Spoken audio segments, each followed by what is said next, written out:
नमस्कार, स्वागत है आप सभी का न्यूज एक्सप्रेस में। मैं हूं आपके साथ शाफी पटनायक। पाकिस्तान जिस कश्मीर को दुनिया के सामने हमेशा आजाद कश्मीर बताता रहा, आज उसी इलाके से ऐसी तस्वीरें और दावे सामने आ रहे हैं जिन्होंने इस्लामाबाद के दावों पर गंभीर सवाल खड़े कर दिए।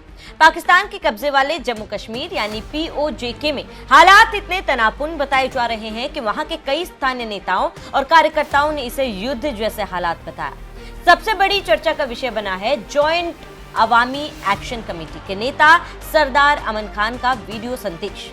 बिस्मिल्लाहिर्रहमानिर्रहीम। सरदार अमन खान आप सबसे मुखातब हूँ। इस पैगाम के जरिए मैं कश्मीर वैली के अवाम से मुखातब हूँ, बिलखुसूस श्रीनगर के अवाम से, बारामूला के अवाम से, उसी के अतराफ जितने भी डिस्ट्रिक्ट हैं उन तमाम अवाम से, पुंछ के अवाम से, मेंढर के अवाम से, राजौरी के अवाम से, जम्मू के अवाम से, लद्दाख के, कारगिल के अवाम से, गिलगित बल्तिस्तान के अवाम से, रियासत भर के अवाम से हम मुखातब हैं कि जिस तरह आप सब अवाम को इल्म है कि कश्मीर जो है पिछले आज 1 माह होने को है, जिस तरह जिस हसार में है, जिस जबर में है, और जो यहाँ के अवाम को बुनियादी हुकूक की मांग पर अवाम के साथ जो जुल्म किया गया, जो ज्यादती की गई, जो कत्लो गारत है और जो फौज गर्दी है यहाँ पर, उसकी इंतहा है।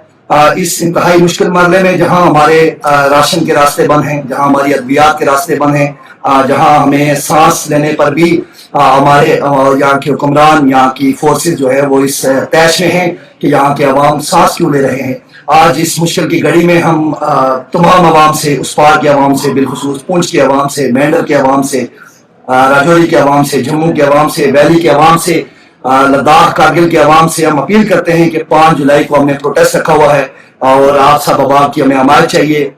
यकीनन आप वहां बाहर निकलिए, हमारे हक में बोलिए, इस जुल्म के खिलाफ, इस ज्यादती के खिलाफ अपनी आवाज बुलंद कीजिए। बहुत बहुत शुक्रिया। तो देख लिया आपने वीडियो में कैसे खान दावा कर रहे हैं कि पाकिस्तान की सेना और प्रशासन लोगों पर जुल्म ढा रही है, जरूरी सामान की आपूर्ति प्रभावित है और नागरिक अधिकारों की आवाज को दबाया जा रहा है। उन्होंने श्रीनगर, जम्मू, लद्दाख और कारगिल के लोगों से समर्थन की अपील भी की। ये अपील इसीलिए भी चर्चा में है क्योंकि उन्होंने सीधे भारत के जम्मू कश्मीर के लोगों को संबोधित किया। सरदार अमन खान का आरोप है कि पाकिस्तान की सेना ने नागरिक आंदोलन को कुचलने के लिए आटा, अनाज और दूसरी आवश्यक वस्तुओं की आपूर्ति रोक दी। उनका कहना है कि लोगों को भूख और आर्थिक दबाव के जरिए आंदोलन खत्म करने की कोशिश की जा रही है। यदि यह आरोप सही है तो ये केवल कानून व्यवस्था का मामला नहीं बल्कि गंभीर मानवीय चिंता का विषय भी बन सकता है। कहा जा रहा है कि JAAC की शुरुआत में कोई अलगाववादी या सोशल आंदोलन नहीं बल्कि रोजमर्रा की जरूरतों से जुड़े मुद्दों को लेकर प्रदर्शन शुरू किया गया। संगठन की प्रमुख मांगे थी आटे की कीमतों में कमी, सस्ती बिजली, दाल और अन्य जरूरी सामान की उपलब्धता और स्थानीय लोगों के लिए आर्थिक राहत। लेकिन धीरे धीरे यह आर्थिक आंदोलन राजनीतिक रंग लेने लगा। प्रदर्शन तेज हुए और प्रशासन की कार्रवाई भी कड़ी होती गई। विभिन्न मीडिया रिपोर्टों और स्थानीय दावों के अनुसार सुरक्षा बलों और प्रदर्शनकारियों के बीच कई जगह झड़पें हुई। कुछ रिपोर्टों में लोगों की मौत और बड़ी संख्या में घायल होने के दावे भी किए गए। हालांकि इन दावों के अलग अलग आंकड़े हैं और स्वतंत्र रूप से सभी की पुष्टि नहीं हुई। उसके बाद पाकिस्तान सरकार ने बड़ा कदम उठाते हुए JAAC को आतंकवाद रोधी कानून के तहत प्रतिबंधित संगठन घोषित कर दिया। इसके साथ ही संगठन से जुड़े 150 से ज्यादा लोगों को तथाकथित 4थी अनुसूची की निगरानी सूची में शामिल कर दिया गया और मामला काफी गंभीर मोड़ ले आया। आप एक बार फिर सुनिए। बिस्मिल्लाहिर्रहमानिर्रहीम। सरदार अमन खान आप सबसे मुखातब हूँ। इस पैगाम के जरिए मैं कश्मीर वैली के अवाम से मुखातब हूँ, बिलखुसूस श्रीनगर के अवाम से, बारामूला के अवाम से, उसी के अतराफ जितने भी डिस्ट्रिक्ट हैं उन तमाम अवाम से, पुंछ के अवाम से, मेंढर के अवाम से, राजौरी के अवाम से, जम्मू के अवाम से, लद्दाख के, कारगिल के अवाम से, गिलगित बल्तिस्तान के अवाम से, रियासत भर के अवाम से हम मुखातब हैं कि जिस तरह आप सब अवाम को इल्म है कि कश्मीर जो है पिछले आज 1 माह होने को है, जिस तरह जिस हसार में है, जिस जबर में है, और जो यहाँ के अवाम को बुनियादी हुकूक की मांग पर अवाम के साथ जो जुल्म किया गया, जो ज्यादती की गई, जो कत्लो गारत है और जो फौज गर्दी है यहाँ पर, उसकी इंतहा है। इस इंतहाई मुश्किल मरहले में जहां हमारे राशन के रास्ते बंद हैं, जहां हमारी अद्वियात के रास्ते बंद हैं, जहां हमें सांस लेने पर भी हमारे यहाँ के हुक्मरान, यहाँ की फोर्सेस जो है वो इस तैश में हैं कि यहाँ के अवाम सांस क्यों ले रहे हैं।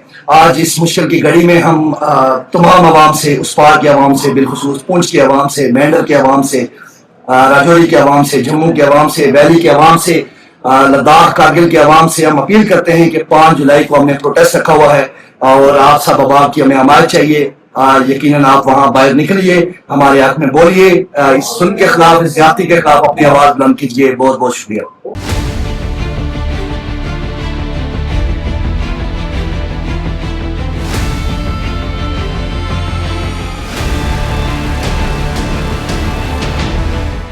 विदेशी मीडिया और पाकिस्तान के जानकारों के माने तो क्या महंगाई, बिजली और राशन की मांग करने वाला आंदोलन वास्तव में आतंकवादी गतिविधि में शामिल था या फिर सरकार ने कानून व्यवस्था बनाए रखने के नाम पर कठोर कार्रवाई की?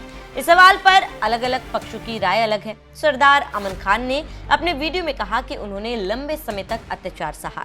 उनका दावा है कि लोगों का खाना पीना तक रोक दिया गया और पूरे इलाके को दबाव में रखा जा रहा है। दूसरी ओर पाकिस्तान सरकार का कहना है कि उसने कानून व्यवस्था बनाए रखने और हिंसा रोकने के लिए आवश्यक कदम उठाए। पाकिस्तान के पूर्व सेनेटर मुश्ताक अहमद ने हाल ही में रावलकोट का दौरा करने के बाद कहा कि वहां के हालात युद्ध क्षेत्र जैसे हैं। उन्होंने दावा किया कि इलाके में लोगों को घेराबंदी जैसी स्थिति का सामना करना पड़ रहा है, जहां राशन और जरूरी सामान की आपूर्ति पर कड़ी निगरानी रखी जा रही है।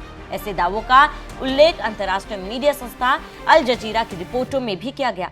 हालांकि ये भी ध्यान रखना जरूरी है कि संघर्ष वाले क्षेत्र से आने वाली सूचनाओं की स्वतंत्र पुष्टि करना अक्सर कठिन होता है। इसलिए किसी भी दावे को अंतिम सत्य मानने से पहले कई विश्वसनीय स्रोतों से पुष्टि आवश्यक होती है।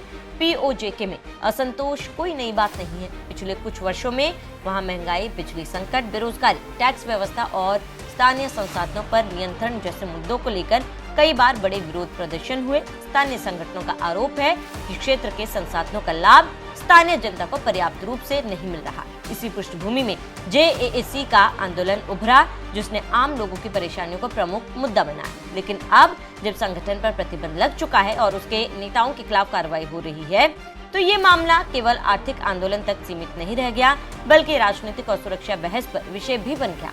सबसे अधिक चर्चा इस बात की हो रही है कि सरदार अमन खान ने समर्थन की अपील पाकिस्तान के भीतर के लोगों के बजाय भारत के जम्मू कश्मीर, श्रीनगर, लद्दाख, कारगिल और जम्मू के लोगों से की। इस कदम को अलग अलग विश्लेषक अलग अलग नजरिए से देख रहे हैं। कुछ इसे प्रतीकात्मक एकजुटता की अपील मानते हैं, जबकि कुछ इसे पाकिस्तान के भीतर बढ़ते असंतोष का संकेत बताते हैं। फिलहाल इतना स्पष्ट है कि पीओजेके एक बार फिर अंतर्राष्ट्रीय चर्चा का विषय बन गया।